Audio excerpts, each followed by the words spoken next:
institucionet të Republikës së Kosovës që të angazhojnë koncentrimin të gjyqësit.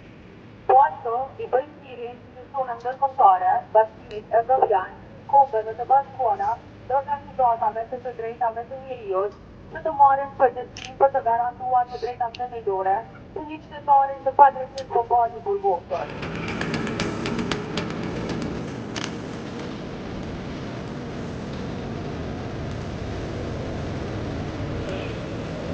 Për këto 4 muaj sigurisht që gjendja e tij emocionale është shumë e rënduar, po privohet nga liria prej një padrejtësie, prej një sistemi që ndoshta nuk po funksionon si duhet, edhe për këtë arsye sigurisht që gjendja e tij nuk mundet me qenë mirë.